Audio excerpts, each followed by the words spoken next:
Bienvenidos a Desenfoque Selectivo, esa sección donde, bueno, pues hablamos de las cosas que han pasado durante la semana, de lo que hemos visto, de algo que nos ha interesado. Y en esta semana, en este episodio número 27, si no me equivoco, vamos a hablar de una serie muy esperada por todos los amantes del cine de terror. Que nos ha encantado. A priori parece que la cosa promete mucho. Estamos hablando de Welcome to Derry. Bienvenidos a Derry, estrenada por HBO Max. Esa precuela de las películas de esa obra de Stephen King llamada It. Y bueno, Sergio, no sé, yo te podría decir que ha superado todas mis expectativas, sinceramente. ¿Qué tal, Jorge? Pues yo opino exactamente lo mismo, ¿eh? Ha superado pero muchísimo más mis expectativas. Y viniendo de las películas que me gustaron bastante, que de alguna manera calaron mucho en la cultura popular, más de lo que se pensaba también, la verdad es que ha sido pues una gran sorpresa. Estos dos capítulos, ¿no? Que me hubieran gustado que hubiesen sido tres, la verdad, porque la estrategia esta de adelantar el segundo capítulo de Halloween está muy bien, pero me esperaba un tercero la siguiente semana. Hubiera querido ese capítulo como easter egg de Halloween solamente, no un adelanto, pero bueno. Sí, técnicamente hemos tenido un capítulo por semana, solo que normalmente el capítulo sale los domingos en Estados Unidos y el lunes en España, si no recuerdo mal. Sí. Y bueno, pues adelantaron el capítulo a la noche de Halloween, que fue el viernes, pero claro, respetando un poco el calendario que tienen establecido para la emisión de la serie, ¿no? Dentro de lo que es la plataforma de HBO. Claro, a mí también me hubiera gustado, ¿no? Aquí entramos un poco en el debate que mucha gente ha tenido con esta serie o con series como From, por ejemplo, que también fue de HBO, que de los capítulos semana a semana, ¿no? Que HBO como que ha recuperado un poco esa dinámica de hacer un capítulo por semana y no soltarte toda la serie del tirón como puede hacer plataformas como Netflix o Amazon Prime, ¿no? Y bueno, pues hay detractores y fans de las dos formas, ¿no? de emisión. Yo, por ejemplo, te he de decir que obviamente pues estaría bien, ¿no? El poder tener toda la serie, pero creo que hay cierta magia dentro de lo que es esperar una serie a la semana siguiente y el poder pues hacer un poco este debate, ¿no? De qué pasará la siguiente semana, qué es lo que está ocurriendo, cómo terminará, ¿no? Ese hilo narrativo cumplirá las expectativas, ¿no? Yo creo que promueve un poco mucho más el debate, el tener una serie en ese tipo de formato episódico que te la suelten, ¿no? Así de golpe como decía, ¿no? Como hacen plataformas como Netflix. No sé qué opinas tú. Sí, yo lo prefiero, ¿eh? Yo soy de series a la vieja usanza, con la narrativa como muy preparada para que sea un episodio semanal y que cree ese debate, ¿no? Por otro lado, a ver, de alguna manera no me hubiera importado, pero creo que HBO siempre juega con esa baza, ¿no? Es parte del leitmotiv también de la plataforma y creo que les funciona muy bien a nivel de estrategia. Porque, bueno, yo creo que a Disney le ha funcionado también muy bien con series como Alien. Y yo creo que con Welcome to Derry, bueno, Welcome to Derry ahora, pero han tenido series como Juego de Tronos, eh, y Los Soprano, y etcétera, que les venía muy bien este episodio semanal. Sí, yo creo que sí. Y, bueno, no quería iniciar este debate al principio de todo, ¿no? Porque parece como que se diluye un poco la serie, pero es que me parece súper interesante y creo que alguna vez en algún desenfoque lo hemos hablado, ¿no? Yo creo que el hecho de tener toda una temporada y que te la ventiles toda en un fin de semana, ¿no? También promueve el hecho del consumismo, ¿no? Dentro de lo que es el audiovisual, que es que consumes algo muy rápido, no lo disfrutas y a la semana lo has olvidado, ¿no? Y creo que de esta forma como que se queda más en el imaginario colectivo, ¿no? El hecho de poder esperar al siguiente capítulo, debatir sobre el capítulo con tu gente, ¿no? Con tu círculo más cercano. Eh, Como que trabajas más esa narrativa, esa historia, ¿no? Y de alguna forma hace que se te quede mucho más. Yo siempre digo que, por ejemplo, Perdidos no hubiera tenido el éxito que tuvo Claro. si no hubiera tenido ese formato, ¿no? De serie que tú veías un capítulo y tenías que esperar una semana, ¿no? Todos los foros de teorías que salieron a raíz de una serie como Perdidos fue gracias a esa espera, ¿no? Para el siguiente capítulo, a ver qué ocurrirá, qué era ese humo negro que, que se movía alrededor de la isla, ¿no? Todas esas cosas. Claro, es que como serie le quitas el sentido de muchos recursos narrativos. El cliffhanger no funciona de la misma manera. Por eso, a nivel de construcción de serie, yo creo que es muy importante el cómo se va a lanzar, ¿no? Creo que no se realiza de la misma manera una serie que la van a lanzar de una tacada, que la hacen yo creo que con un tono más lineal, aun habiendo pequeños cliffhangers y otros tipos de recursos, ¿no? Y mantenga la estructura por actos, etcétera. Creo que es mucho más fino y más apurado el hecho de que, claro, necesitas mantener la atención de o tener presente de que tienes que mantener la atención del espectador durante una hora porque si no, no va a volver la semana que viene. Sí, sí, es correcto. Pero bueno, al final, pues es lo que tenemos y la verdad es que yo creo que le ha hecho mucho bien a la serie el hecho de tener este formato de episódico por semana. Y bueno, pues tenemos 2 capítulos y la verdad es que el primero me gustó con ciertas reservas, he de decir, que luego las comentaremos cuando pasemos. Yo creo que aquí podemos dividir, si te parece, Sergio, Ujú. eh, el desenfoque por primera vez. Yo creo que podemos dividir entre zona sin spoilers y luego habrá una Y pequeña zona zona con con... spoilers, porque creo que la serie, para comentar estos 2 capítulos, creo que lo merece, ¿no? Bueno, yo creo que estos dos capítulos los habrá visto todo el mundo, o Ya, esperamos, cierto. porque o sea, yo creo que todo lo que digamos aquí, bueno, se va a enfocar en estos dos capítulos. A la espera del tercero, yo creo que los habrá visto todo el mundo. Y si no, parad aquí y miradlos. Sí, Porque, empezamos ya a saco o bueno, es hacemos. que yo creo que podemos decir muchísimas cosas que tengan mucha referencia a los capítulos. Vale. En cierta manera, ¿no? Entonces, vamos, yo me lanzaría directamente a la piscina. O sea, Venga, yo pues creo que... empieza la zona con spoilers entonces, ¿no? Venga, empieza la zona, sí, sí. Vale, pues Eh, lo que iba a decir básicamente es que el primer episodio tuve mis reservas, aunque me gustó mucho, he de decir, pero el segundo episodio ha sido increíble. O sea, yo creo que pocas series están al nivel de este segundo episodio de Welcome to Derry.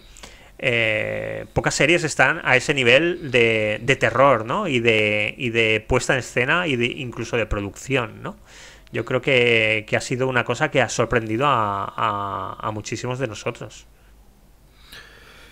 a mí el primer episodio me pareció increíble. ¿Mm? en todos los sentidos. Y el segundo me pareció un maravilloso e increíble segundo episodio. Porque partiendo de que los segundos episodios suelen ser como muy apacibles, suelen ser peores en cuanto al ritmo, etcétera, porque Ujú. de alguna manera el primer episodio es el que tiene que engancharte para seguir viendo, entonces empieza como la tranquilidad. Eh, lo han hecho tan bien que parece que el primer episodio sea una especie de prólogo y empiece todo en el segundo episodio. Bueno, todo motivado por ese final, ¿no? Del primer episodio que sorprendió a todo el mundo, ¿no? Se marcó aquí Andy Maravilloso. Muschietti un juego de tronos like que, que vamos, que nadie nos esperábamos, ¿no? Y lo celebro, ¿eh? Sí, Y sí, lo celebro porque con creces, la verdad es que sí, porque es una, me parece una pasada lo que hicieron. hay una valentía implícita, ¿no? En hacer algo así que puede salirte muy bien o salirte muy mal. El hecho de plantearte unos personajes que a priori pueden parecer que son un trasunto de lo que serían los niños de las películas, ¿no? De It. Y que, y que bueno, pues al final del episodio, pues solo una de ellas queda vivo, ¿no? En la escena del cine. Una escena bastante bruta para ser televisión, ¿no? Y el hecho de que, bueno, pues desvivan a niños en una serie siempre es motivo pues de polémica o de inquietud, ¿no? Al final. Y claro, es una cosa que nadie nos esperábamos, ¿no? Porque te están planteando personajes muy potentes, personajes con sus características únicas, personajes que podrían haber sido tranquilamente, bueno, está por ver, pero tranquilamente podrían haber sido los protagonistas de esta historia Perfectamente. y no es así. O al Sí, es menos que a todo priori no está, es así. claro, está todo como planteado y trabajado para que te vincules con cada uno de los personajes y todo está trabajado psicológicamente para que tú te creas que es el próximo Losers Club y, y al final lo que están haciendo es crear un trauma para uno de los personajes. Nada más. Y la sorpresa del espectador. O sea, están creando como un doble trauma. El del espectador y el de ese personaje. Y a mí me parece increíble lo que hicieron. Sí, sí, es increíble, es increíble. La verdad es que sí. Pero bueno, si quieres nos centramos un poquito primero en el primer episodio. Sí. Yo creo que en el primer episodio una de las cosas que más sorprende, ¿no? Y bueno, en el segundo también, ¿no? Pero quiero decir, al final esto viene de una historia en la que el verdadero protagonista o uno de los grandes protagonistas es Pennywise, ¿no? El payaso Pennywise, Ujú. que, que bueno, pues que protagoniza tanto las dos películas anteriores de los Muschietti como la miniserie interpretada por Tim Curry en los 90. Y bueno, pues lo primero que haces es esperar, ¿no? Que a ver cuándo sale Pennywise y no aparece como tal, no aparece como el payaso Pennywise, pero sí que nos encontramos con visos, ¿no? Con pinceladas de lo que puede ser un proto Pennywise, eh, todavía no todavía no con la fuerza o con el poder para aparecerse en su forma, en esa forma de payaso delante de los niños, ¿no? Y nos encontramos con una de las escenas que abre la serie, que me parece muy espectacular, aunque, repito, con mis reservas, ¿no? Que es la escena en la que el niño inicial, ¿no? El que siempre lleva algo amarillo, ¿no? En este Sí. caso, bueno, en el caso de las pelis originales, Georgie, ¿no? Que llevaba su chubasquero amarillo. En este caso, un niño que parece tener algún problema, algún trauma, que lleva un chupete amarillo en esa escena del cine. Y cuando escapa del cine, pues lo recoge una familia en un coche y aquí empieza el horror, ¿no? Bueno, es que a mí me parece increíble cómo empieza. Sí que de cara al espectador estás como tanteando a ver qué va a suceder todo el ¿Qué va a rato. suceder? Pero creo que lo que quieren conseguir es sobre todo centrarse en el macrocosmos de It. O sea, como que alejarse un poco de lo que es el Pennywise y, y dar a entender que es algo más allá que está detrás de Pennywise, ¿no? Y desde el principio te lo están mostrando. O sea, te están mostrando verdaderas barbaridades que no te esperas. Barbaridades también incómodas. Porque tanto en el primero como en el segundo capítulo vemos dos partos. Más o menos. Sí, sí, sí. Y. No, y sin más o menos. Sí, sí, dos partos. Pero la verdad es que bastante trágicos. Y no hay ningún reparo tampoco en muertes con niños. Y no sé, empezar el capítulo como empieza y dejarte. Yo creo que el primer capítulo desconcierta tanto que lo que quieren decir bueno, en este caso productores y creadores de la serie, los Machete, es que esto no es la película. O sea, esto es otro rollo. O sea, lo que os esperabais eh, no lo vais a conseguir. Esto va más allá. Y a mí eso me parece, pues, lo que has comentado anteriormente, ¿no? Un acto de valentía y, y una bienvenida a algo totalmente nuevo. Aparte de que a nivel de efectos especiales, para ser una serie de televisión, me parece espectacular porque en ningún momento el CGI ni los elementos protésicos parecen, o sea, parecen ahí colocados al azar. O sea, todo me parece que está súper bien escogido y no sé, es que ya te digo, ha sido toda una sorpresa, ¿eh? A mí, la verdad es que la escena del coche me parece que trabaja la tensión y el malrollismo muy bien. Con esa familia que a priori parece una familia normal, pero en uno de los momentos en los que se empieza a ver algo extraño es cuando esa niña que se sienta al lado de nuestro malogrado protagonista, ¿no? Saca una especie de Tupperware y mete las manos en lo que parece ser un hígado, ¿no? Con su sangre ahí y se lo da a probar, ¿no? En la mano, en la boca, perdón.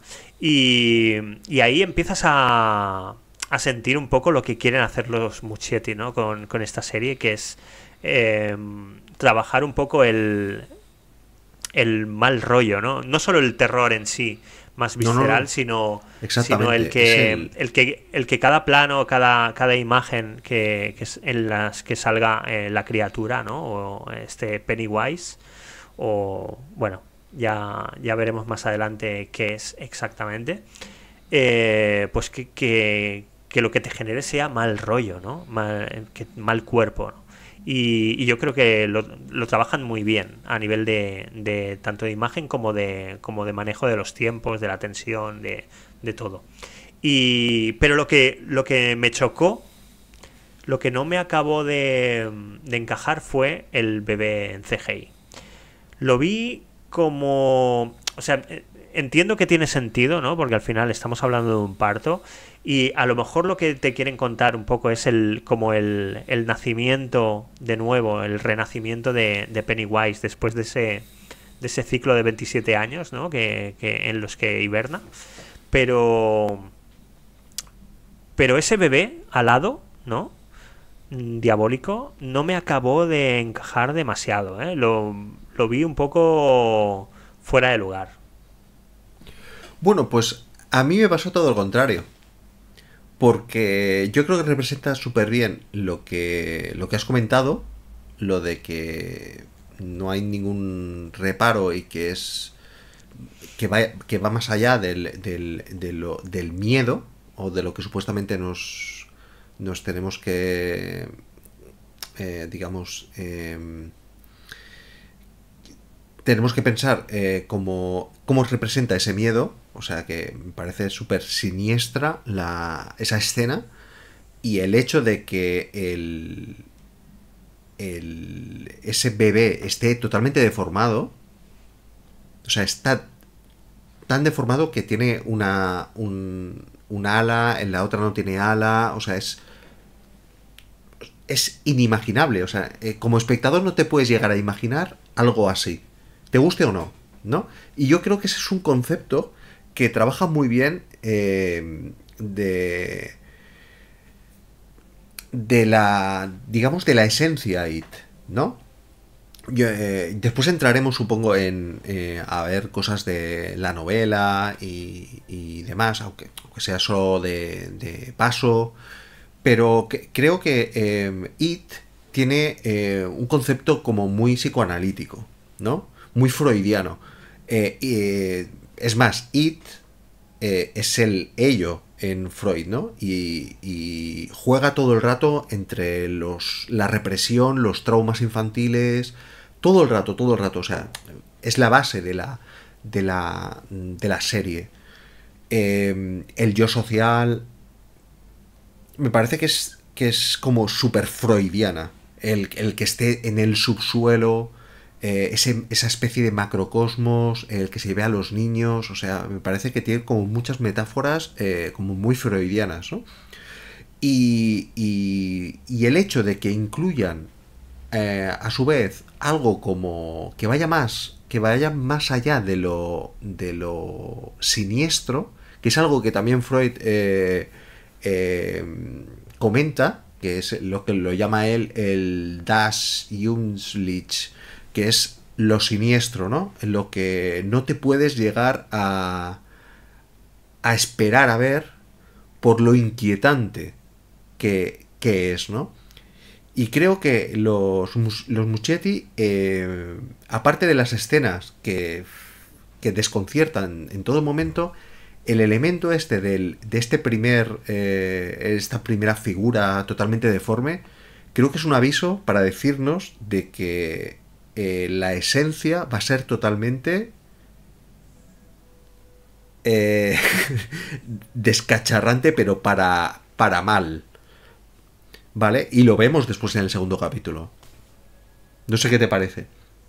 No, sí, o sea, ahora quiero decir, mi punto con el bebé, ahora comentamos lo de Freud, que me parece súper interesante, pero mi punto con el tema del bebé no es tanto que sea un bebé, que hasta ahí, o sea, puedo entender que tiene sentido, ¿no? El hecho de que sea un bebé, además deformado y tal. De hecho no solo deformado, sino que parece que hay otro bebé a medio crear, ¿no? Exactamente, sí, sí.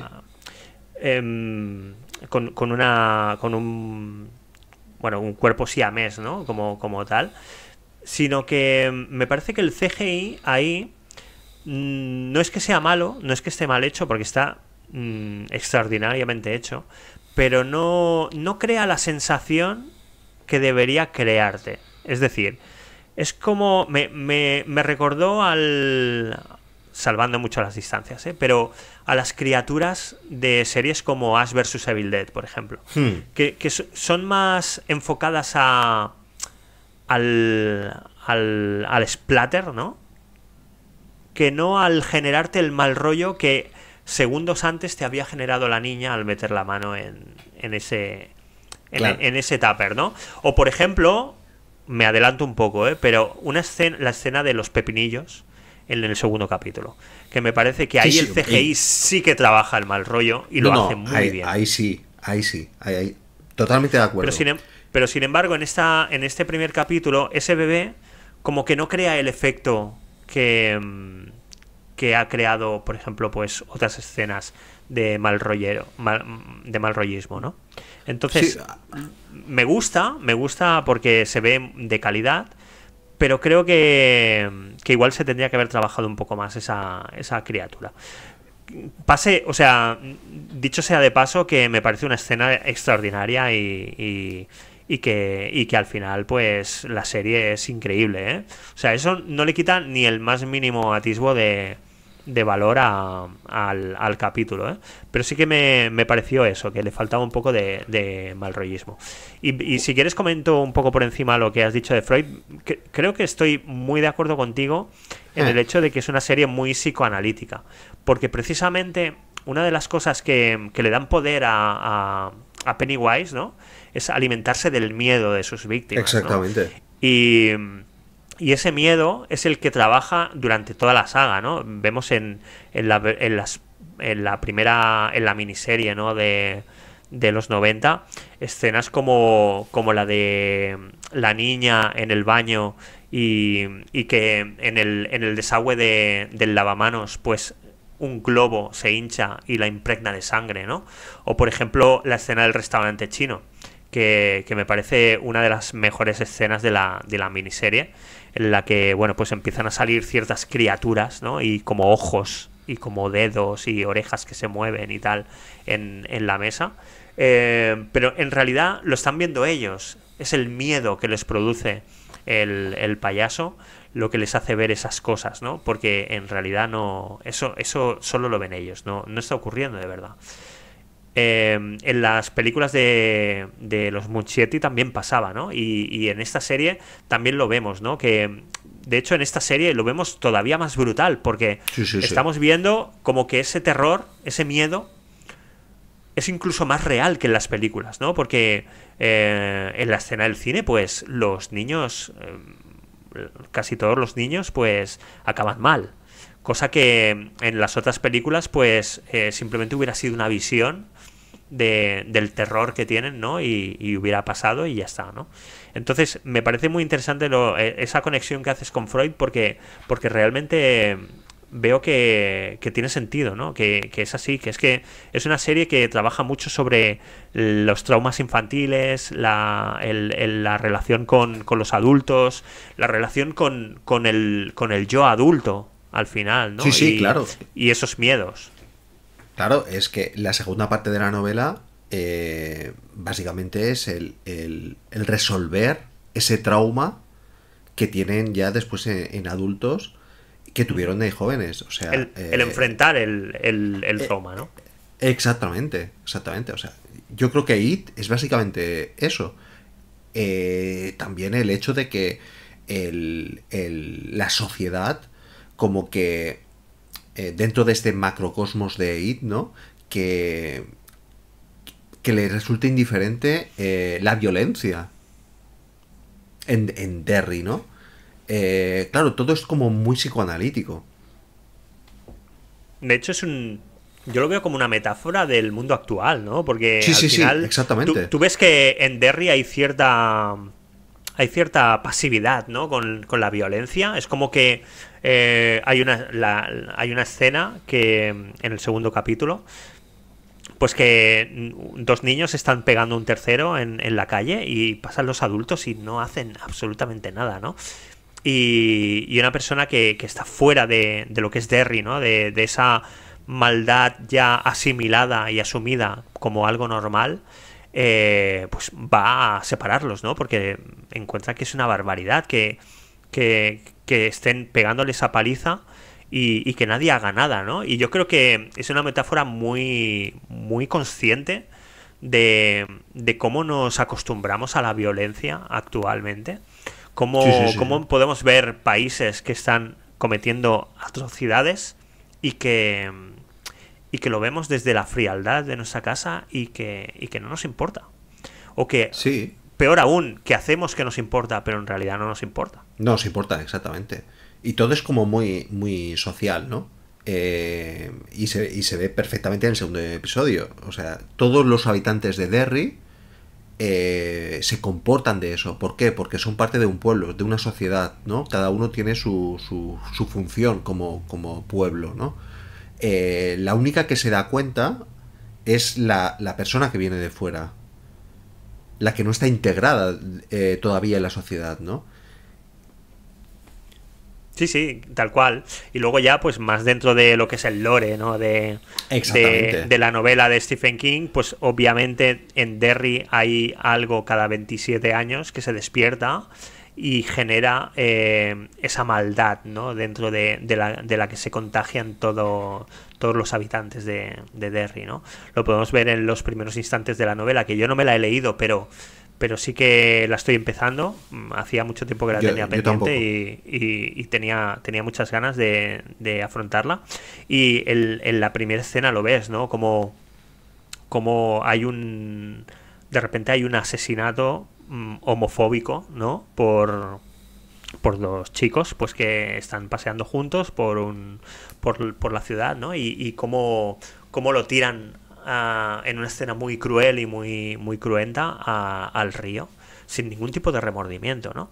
Y es ese mal, ¿no? Que describe Stephen King en su novela, el que hace que los habitantes de Derry empiecen a ser indiferentes, ¿no? Ante esa violencia y ante esa maldad.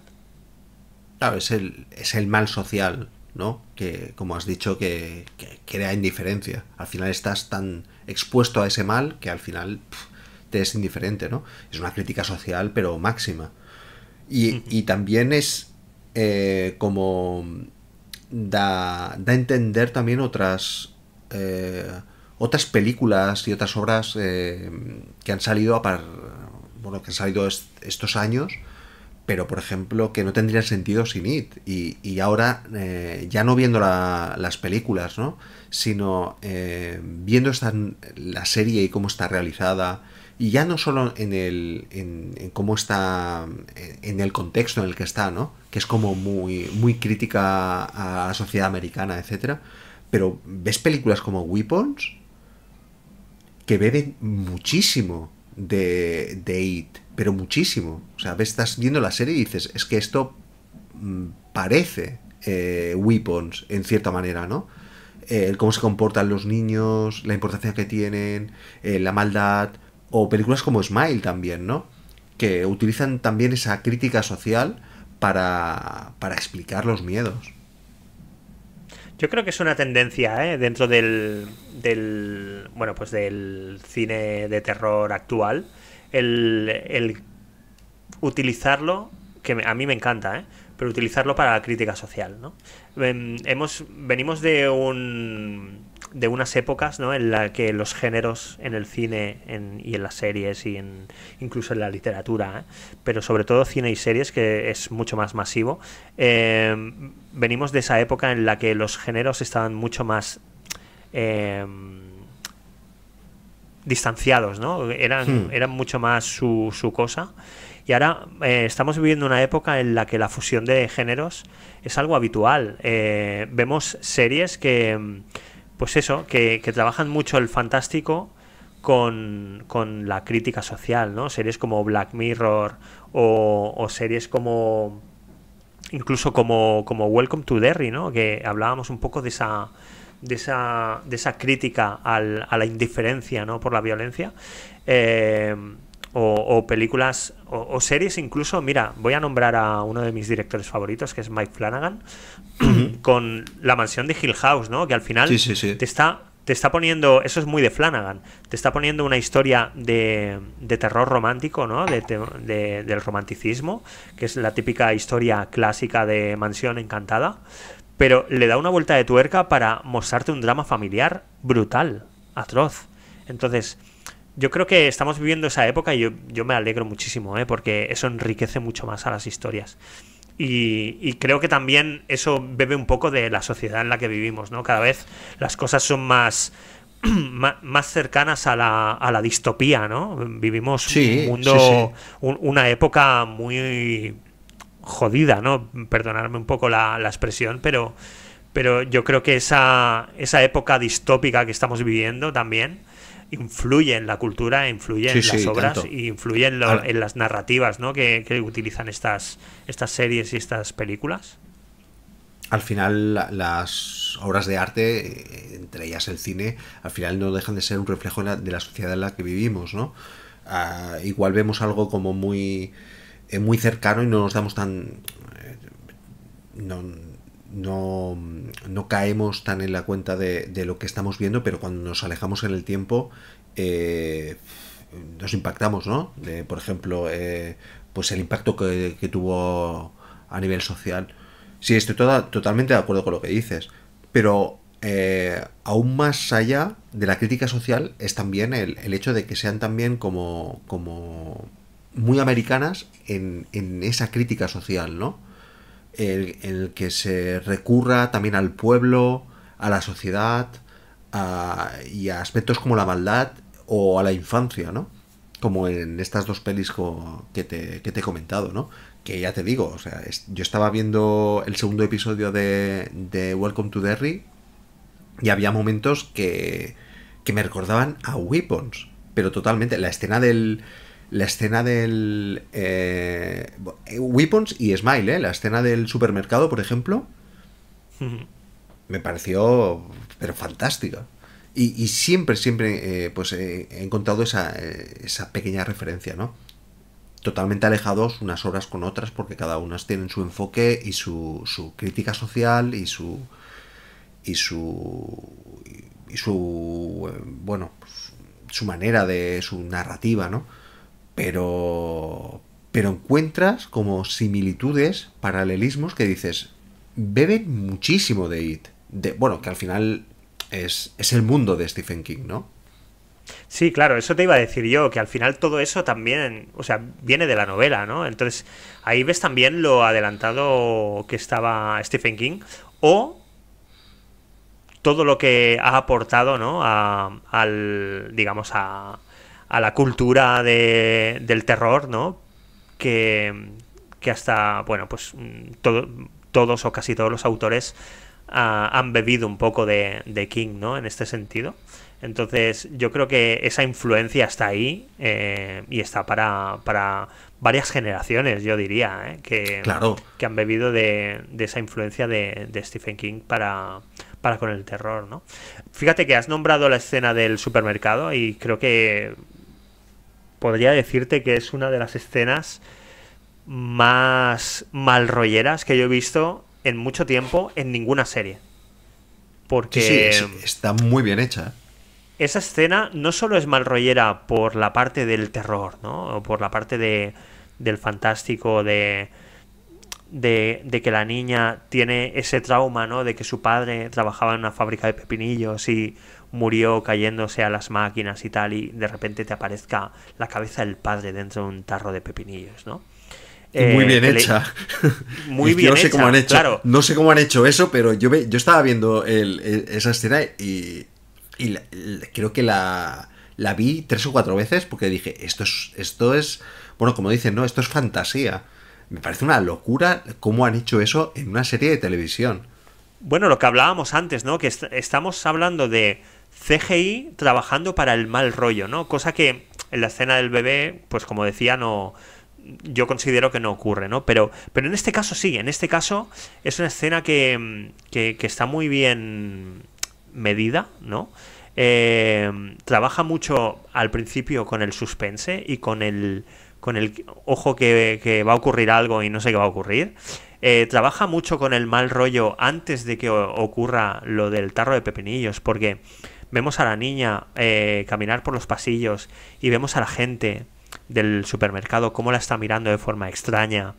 Vemos una persona, un hombre que se comporta también de forma extraña, con una extraña sonrisa, que a mí me recordó mucho a esos seres de la serie From, que tienen esa sonrisa con dientes afilados. Me inspiró un poco ese mal rollo, ¿no? Y todo acaba pues en una especie de laberinto, que se acaba cerrando en una habitación cerrada rodeada de tarros de pepinillos, y esa escena tan pues tan mal rollera, ¿no? Sí, Perdón sí. por repetir la misma expresión, pero es que es realmente lo que te provoca, ¿no? Esta escena en la Sí, que sí. la niña pues obviamente lo pasa mal porque está viendo a su padre en, bueno, pues dentro de la cabeza de su padre, dentro de un tarro, hablándole, ¿no? Me parece una maravilla esa escena.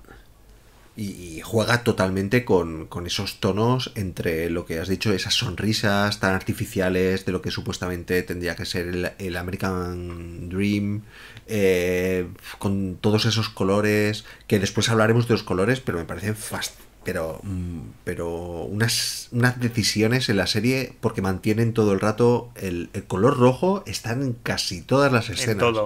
En todo, sí, sí, En sí. todo. En Bueno, todo. el color rojo siempre ha sido muy de la saga, ¿no? Al final. Sí, exactamente. Sí, sí. Pero que lo mantienen. El amarillo y el rojo como que Sí, lo sí, son mantienen mucho. O importantes. sea, son, pero muy importantes.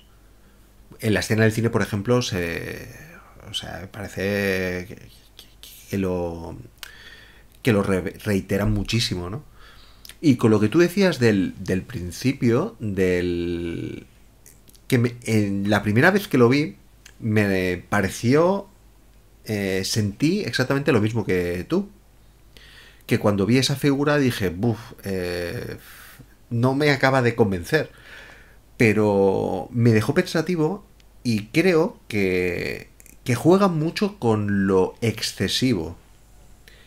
Eh, con el tono de lo excesivo, ¿no? Y hay veces que funciona bien y hay veces que no funciona tan bien, pero creo que esa es la gracia de lo excesivo, ¿no? El hecho de que a veces, que pasa un poco como con el miedo, que a veces como que te satura y dices, esto no, es incomprensible, no lo puedo definir, Ujú. y otra te genera ese mal rollo, ¿no? Porque está como muy definido, está todo como muy preparado para que te genere ese mal rollo. Sí, sí, estoy de acuerdo. Estoy totalmente de acuerdo. Fíjate que hemos hablado mucho del CGI, pero no hemos hablado de esas escenas en las que los efectos prácticos hacen el mismo o incluso más Sí, sí, sí, sí. por generar ese mal rollo, ¿no?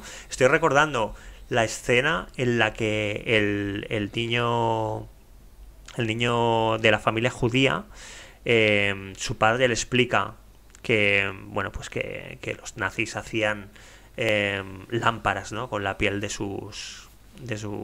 la gente de su cultura, ¿no? Y luego en su habitación es atacado por su propia lámpara con esas pieles con forma de cara intentando hablarle, ¿no? Esa escena me pareció tan agobiante y tan bien Sí, hecha a la vez. sí, Me sí, sí. pareció Un una obra homenaje a Evil Dead, maestra, ¿eh? un homenaje Homenaje a total a Evil Evil Dead, Dead. Sí, sí, sí, sí, sí, sí. pero total, total. Me pareció increíble Y, esa y escena. bueno, y la escena del segundo capítulo en, del parto, ¿no?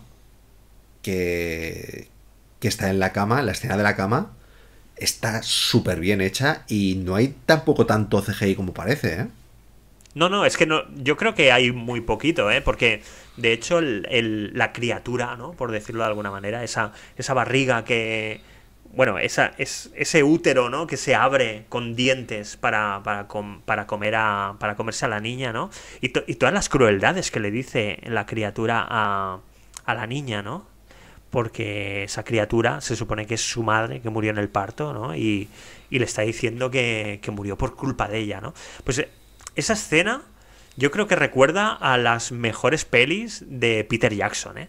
Sí, sí, sí, sí, Y sí. con Es que mejores parece pelis que... estoy hablando de Bad Taste Sí, y de Brain Dead, ¿eh? parecen... Es que parecen homenajes a películas de terror clásicas. Totalmente, Y totalmente. no se cortan un pelo, ¿eh? No, no, no, no, no. Es que es una de las cosas que más me ha sorprendido, ¿no? De esta serie. Que estamos hablando de que hay escenas muy bestias, tío. O Y sea, yo no son... entiendo que toda la saga viene un poco pues de esa crueldad, ¿no? Y de ese terror más visceral, ¿no? Incluso de no tener complejos, ¿no? A la hora de, pues eso, lo que hemos hablado de los niños y demás. Pero, pero es que esta serie no le va a la zaga, ¿eh? Quiero No, decir, no, no, no. Es es excesiva. increíble. Sí, sí, es excesiva. Por eso digo que en el primer capítulo ya te dejan muy claro que esto no va a ser como las películas. Que esto de ver al payaso, que por mencionarlo también es un elemento como muy psicoanalítico y muy de terror, muy habitual, ¿no? El payaso como miedo psicológico, ¿no? De ahí a que lo recurriera Stephen King. Que esto no va a ser como las películas, y eso que las películas había cosas también muy fuertes, ¿no? Pero Muy, muy fuerte, sí. esto es otro rollo. Esto es una maravilla.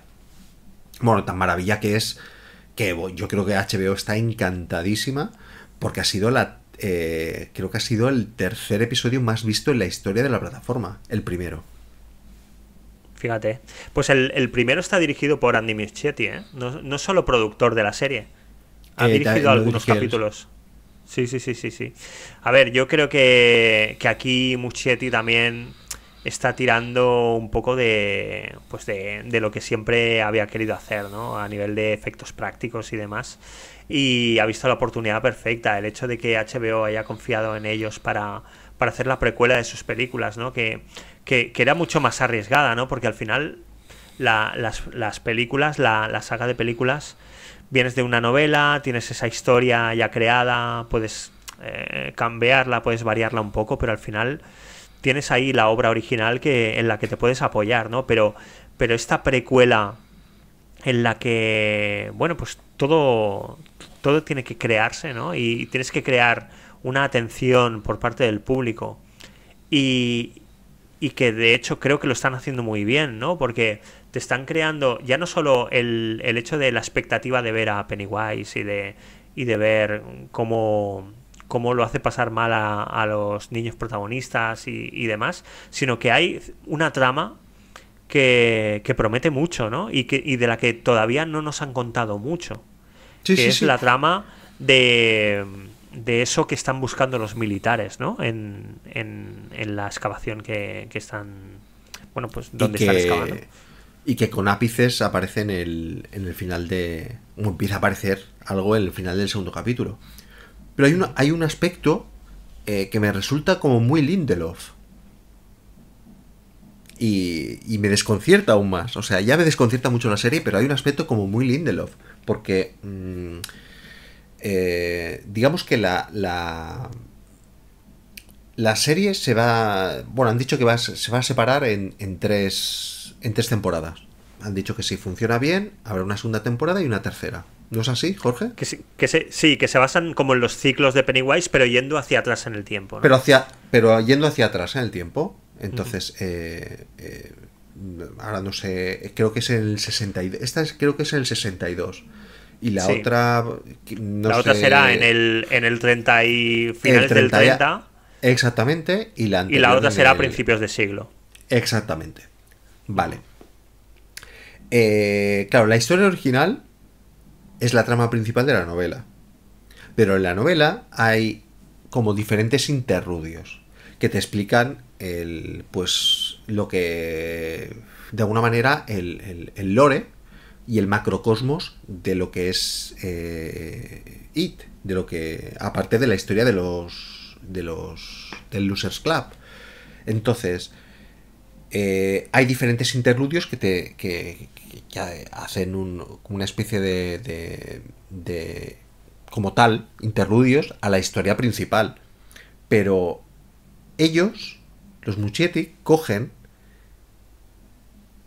una breve mención a uno de los supuestos interludios, que no es ni uno mencionado en la novela, y se crean su historia. Y eso a mí me parece como muy, muy Lindelof. Muy de... No. Yo no quiero... O sea, me baso en esto con lo que hizo, por ejemplo, con Watchmen. Me baso con estos personajes o este lore y me lo llevo a mi terreno y yo creo una cosa totalmente nueva que tendrá sentido dentro de ese macrocosmos. Y a mí eso me parece fascinante. Estás hablando de lo del coche, entiendo.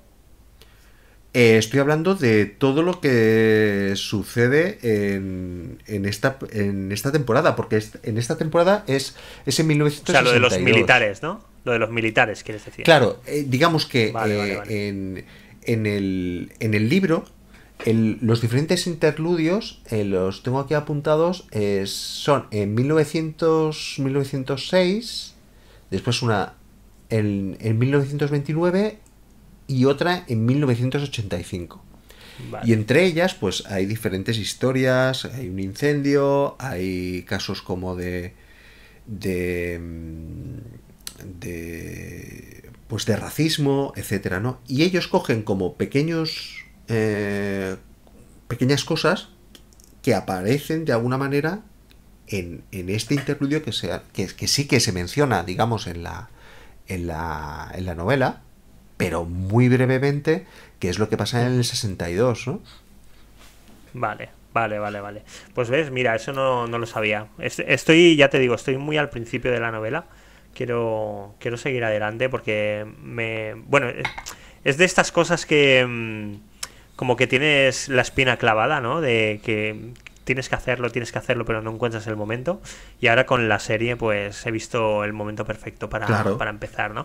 Precisamente por eso, ¿no? Por lo que comentabas, porque los Muschietti eh, no solo se están basando en su película, ¿no? Sino que están sacando mucho del imaginario de Stephen King, de las novelas, ¿no? No solo de la novela de It, sino de muchas de ellas, ¿no? Porque, por ejemplo, en el segundo episodio hemos visto un personaje que es un personaje que ahora no recuerdo cómo se llama. Eh, el Bueno, no recuerdo cómo se llama, pero es el militar este con poderes psíquicos, ¿no? Sí. Que este personaje aparece en la novela del Resplandor. Es uno de los personajes que aparece en la novela, ¿no? Es el camarero, ¿no? El que tiene el resplandor, ¿no? Como tal.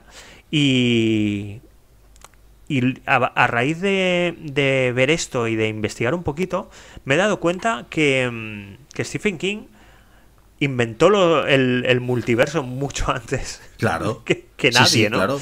Claro. Porque en sus novelas pone personajes de otras novelas suyas y como que lo entremezcla todo, ¿no? Y me parece fascinante el zambullirte un poco en todo esto, ¿no?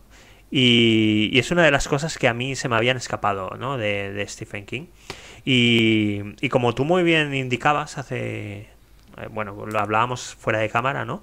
Hay una serie que mezcla todas estas tramas, ¿no? Y todos estos personajes que tiene unos añitos ya, que se llamaba Castle Rock, ¿no? Sí. Y ya te digo, me parece una cosa que es fascinante, ¿no? El hecho de que Stephen King hiciera todo esto a lo largo de toda su historia como escritor, ¿no? Bueno, que me voy por las ramas. Lo que te decía, ¿no? Los Muschietti eh, están trabajando mucho sobre el material original, ¿no? Por ejemplo, una de las cosas que se puede ver en la serie es todas esas referencias a, a un animal, ¿no? A la tortuga. ¿Y por qué a una tortuga? Bueno, pues Ah, sí. parece ser Sí. que esto viene de la novela original, Eh, que eso no ocurrió, no apareció ni en las películas, ni en la miniserie de los 90 ni en las películas de los Muschietti, que es que, bueno, pues It, ¿no? No Pennywise, sino It en sí, es una especie de ser que viene del espacio exterior, ¿no? Viene de otro universo, ¿no? Y digamos, la contrapartida benigna, ¿no? Él es como el que representa el mal. La contrapartida benigna, ¿no? Es una tortuga gigantesca que se llama Maturin, que en el libro pues explica que vomita universos, ¿no? O sea, estamos hablando de algo que para el que solo haya visto las películas dices, ¿de qué narices me estás hablando? Esto no es lo que yo vi en las pelis, ¿no? Pero en la novela original, It es esto, ¿no? Entonces, sí. sorprende mucho sorprende y realmente me tengo curiosidad por ver hacia dónde irán los Muschietti con esto, porque bueno, están metiendo muchas referencias a que todo va a ir por ahí, pero ojo cómo lo van a adaptar, ¿eh? Porque esto es muy complicado de adaptar y de que salga bien. Sí, sí, sí, pero muy complicado. con lo que comentabas antes de que del macrocosmos o el multiverso de Stephen King, bueno, creo que todas las novelas se enfocan en Maine. Hay paralelismos de pueblos, de personajes. Hay personajes que aparecen en unas novelas, en otras. Y bueno, y al final tiene sus referencias. No es de extrañar por ejemplo, no sé, el segundo capítulo, por ejemplo, de las películas, aparece Stephen King como un vendedor en una tienda, ¿no? Haciendo referencia a la novela de la tienda. Y no solo eso, sino que ese personaje o Stephen King mismo podría ser un vendedor de una tienda de Derry perfectamente, o de cualquiera de sus novelas, porque de alguna manera cuela. O sea, parte de unos personajes, de unas categorías que están presentes en todas sus novelas. Y eso está muy guay. Está muy Está chulo. muy guay. Está muy chulo, sí, sí. Sí, sí, sí. Por eso te digo que yo viendo los dos episodios tengo unas ganas tremendas de ver el tercero por dónde va. O sea, veo que es una serie que se está haciendo con mucho cariño y que le están metiendo muchas ganas. Pero por otro, veo que tiene un potencial gigantesco para decepcionarnos. Y creo que estoy de acuerdo contigo en lo de que la serie es muy Lindelof, pero en este sentido, ¿no? Como pasó con Perdidos, ¿no? Que la bola se hizo tan grande que al final era complicado atar todos los hilos, ¿no? Y yo creo que si esas referencias las explotan al máximo, va a ser muy complicado hacer o sea, yo creo que tan grande es la serie respecto a esa adaptación del mal rollo y del terror que está haciendo, como también tiene que serlo con lo comedida que sea en cierto momento. Porque, bueno, pues el que mucho abarca poco aprieta, ¿no? Y yo creo que el universo de Stephen King es tan vasto que como no pongas un límite puede hacerse, bueno, puede llegar a decepcionar. Entonces estoy un poco, no sé si son las ganas que tengo de ver la serie que me hace tener este pensamiento, pero me da un poco de miedo en este sentido. Pero bueno, la estoy disfrutando mucho, ¿eh? Estoy con mucho hype con la serie. Sí, sí, sí, la verdad es que sí, que está muy bien. Y, y yo creo que ya has entrado en el juego. Yo creo que hemos entrado en el juego ya de lo que... de ese anzuelo. Hemos mordido el anzuelo Total. y estamos como intentando pues preparar lo que nos espera, ¿no? Que no es para nada previsible y que puede ser una maravilla, como puede ser lo peor que te puedas echar a la cara. Y yo creo que ese tono, creo que es perfecto para la serie, nos guste o no. Yo creo que es, pero fascinante. Y creo que es la gracia también de seguir cada capítulo, porque no hay para nada ningún tipo de previsibilidad. ¿Sabes? En ese sentido, me recuerda mucho a una serie que la comenté en un vídeo que hice de un top de series, ¿no? Del año pasado. Me recuerda mucho a una serie que se llama Histeria. Una serie Sí, Histeria, sí, sí, que está muy chula esa serie. jugaba mucho con ese mal rollo, ¿no? No era una serie hiperterrorífica, porque no lo era, y tenía cierto punto también, pues de lo que he dicho antes, ¿no? De ese punto de Ash vs Evil Dead. De hecho, sale Bruce Campbell en esa serie. Y, y me recuerda un poco a ese mal rollo que había en esa serie, ¿no? Eh, esos momentos. Pero bueno, habrá que ver qué tal sale y cómo avanzan los capítulos. De hecho, bueno, pues podemos en algún desenfoque más adelante, pues ya comentaremos qué nos está pareciendo y hacemos un poco de actualización, ¿no? De Sí, o eso, qué nos o parece. cuando acabe la, cuando acabe la serie podemos marcarnos Sí, sí. un debate perfectamente también. Sí, sí, estaría guay. O sea, Estaría guay porque todo es válido. la serie lo vale, sí, señor. Y nada, no sé si quieres comentar algo más de la serie, pero a mí se me había ocurrido una mini sección para terminar. Y sé que esto te pilla de sorpresa, pero creo Venga, que puede ser vamos guay. allá. Que es que hemos perdido un poco esos momentos en los que en el desenfoque selectivo hablábamos de lo que habíamos visto últimamente o incluso que habíamos leído o jugado, ¿no? Y creo que sería interesante hacer una mini sección para terminar, que yo te recomiende algo que he estado disfrutando esta semana y tú me recomiendes algo que hayas Me estado parece muy disfrutando bien. esta semana. Y creo que eso también puede servir para que nuestros espectadores pues puedan descubrir otras cosas al margen de lo que hablamos, ¿no? Dentro del episodio. Entonces, ¿quieres empezar tú o empiezo yo? Empieza tú, déjame buscar info que por lo menos diga las cosas Como te pillo de dignamente. sorpresa, Sí, o sea, exactamente, ya lo tenía venga. pensado, ¿eh? Ya lo tenía pensado empezar yo. Pero está bien, Eh, un poquito de sorpresa no va mal. Mira, yo te voy a recomendar. Sé que hablamos poco de videojuegos, pero me parece una excelente manera de acceder a historias que también son fascinantes, ¿no? Y al principio quería hablarte de un videojuego que he jugado recientemente, que me ha fascinado y que estoy totalmente obsesionado con él, que es Clair Obscur Expedition 33. Oh, le Pero, tengo muchas ganas, ¿eh?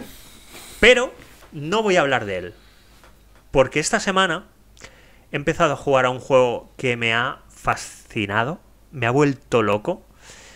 Es un juego muy en la línea, no sé si recordaréis, del juego de The Walking Dead de Telltale, que era una aventura gráfica en 3 dimensiones, que te explicaba la historia de un padre que quería proteger a su hija. Fue un videojuego extraordinario de hace 10 años, aproximadamente, 10, 12 años tendrá este juego. Entonces ahí Telltale empezó a hacer aventuras gráficas, hizo una de Borderlands, hizo una de Wolf Among Us, del cómic de Wolf Among Us. Y,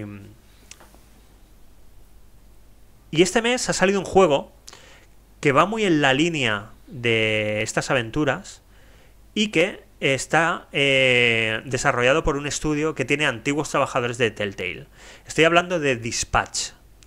Un juego que me ha vuelto loco por dos motivos. Primero, porque me resuena mucho con Invencible. Es una historia muy... Bueno, la historia no es similar, pero sí que tiene un rollito bastante parecido, ¿no? Tiene una animación que podría ser una serie de televisión. O sea, en algunos momentos le da 1000 vueltas a Invencible, ¿eh? A nivel de animación, os lo puedo asegurar.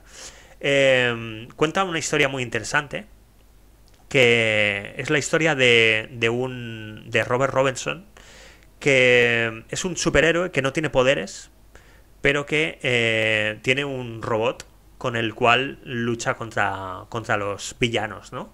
Y protege la ciudad.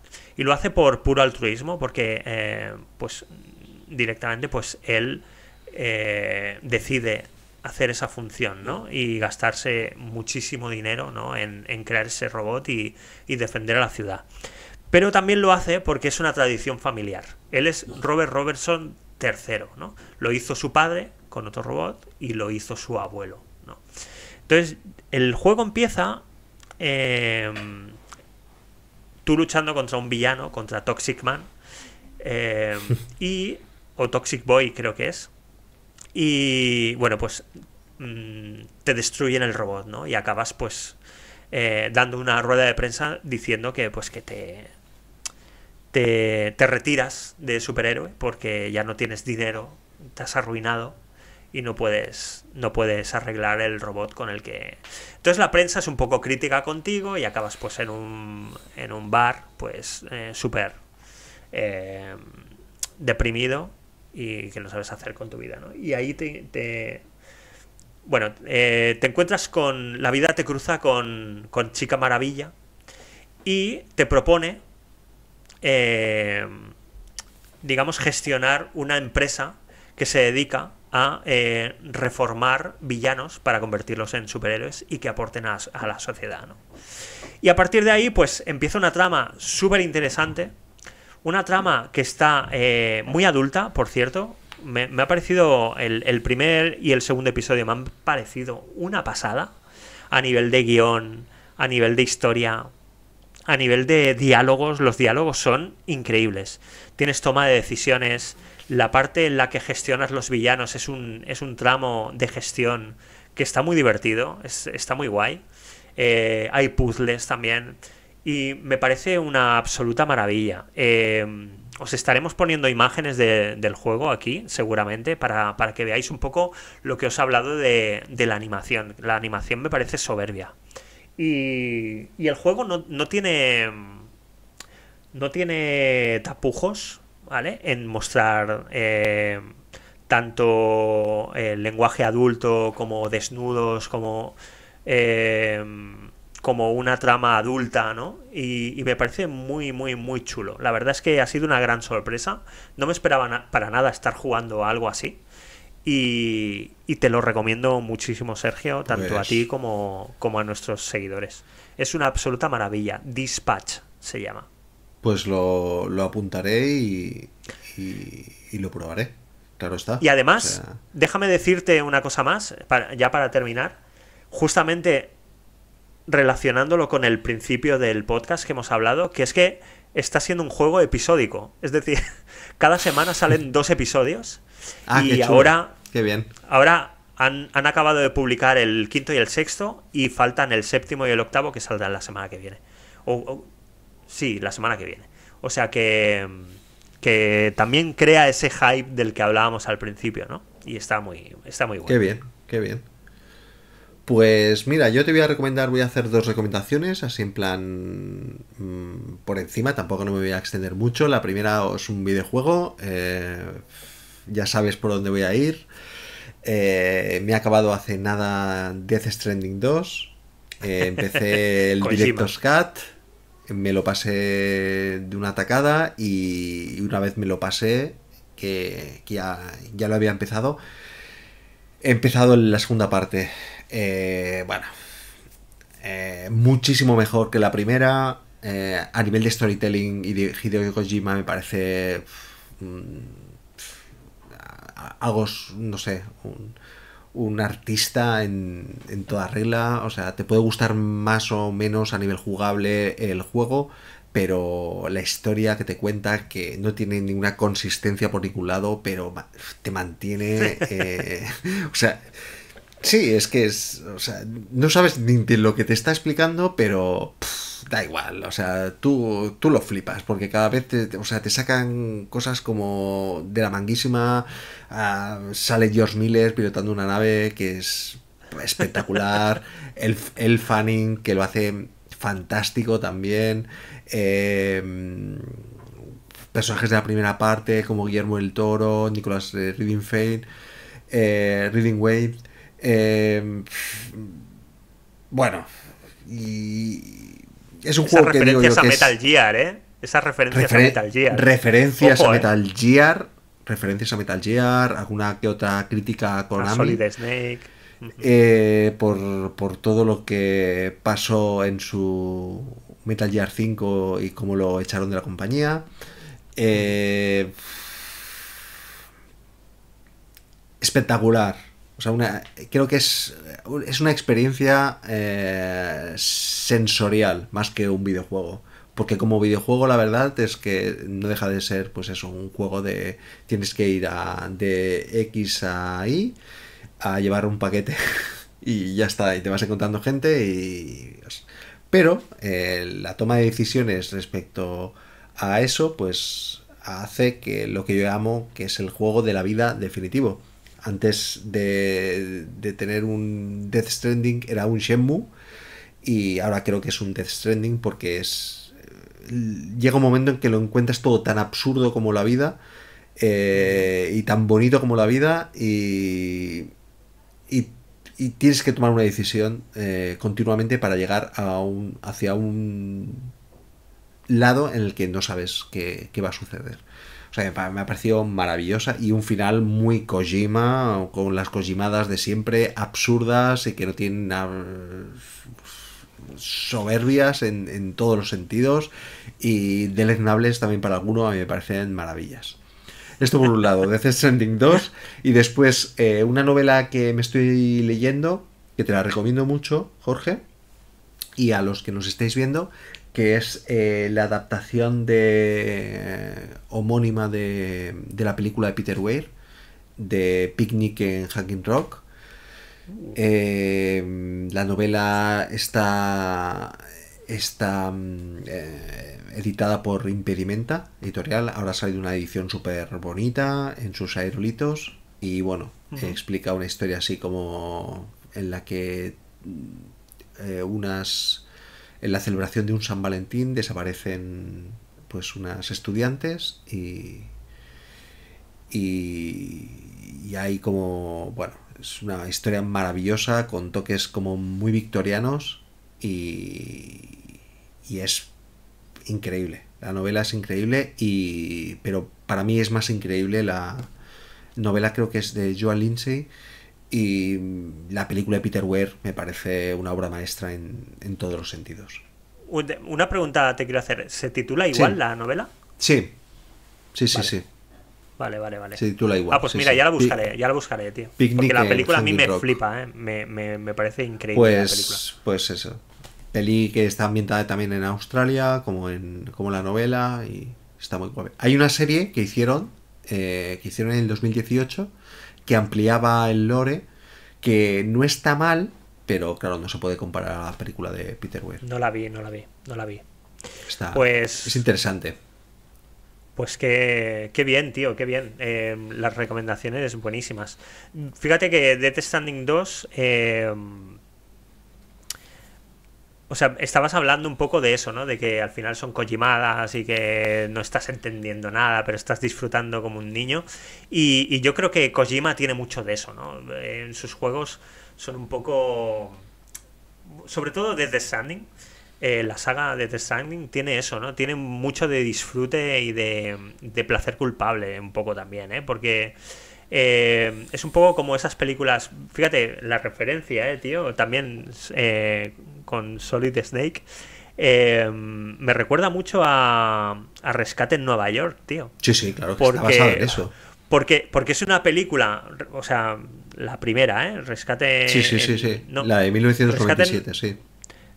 Rescate en Nueva York es una película que realmente tú la estás viendo y dices: todo esto no tiene ningún puñetero sentido. Pero me lo estoy pasando como un enano, tío. Me lo estoy pasando genial. Y ya te digo, tío, yo creo que Kojima tiene mucho de esto, tío. Y mola mucho. Sí. Mola mucho. Bueno, es más, Metal Gear Solid 1 empieza como Rescate en Nueva York. O sea, es exactamente el mismo principio de la película. Sí. Bueno, es Snake. Es fan de Snake, Carpenter y... Sí. Es Snake, maravilloso. Pues nada, pues yo creo que podemos terminar aquí, ¿no?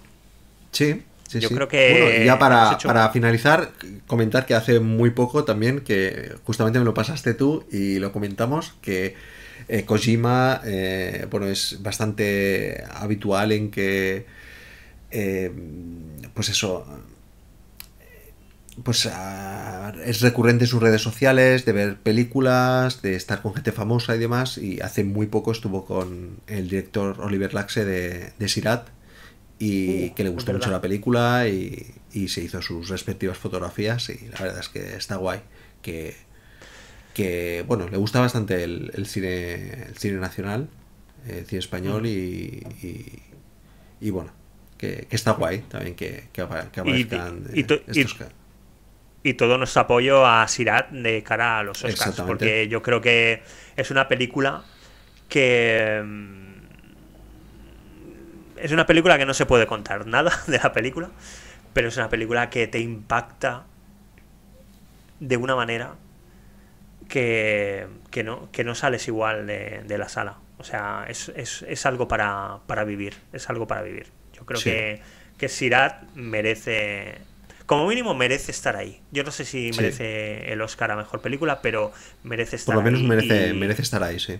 y apoyo máximo a Sirat. Y fíjate, Sirat, espero que esto no se considere un spoiler, pero tiene mucho que ver con It. Ahí lo dejo, no digo nada más.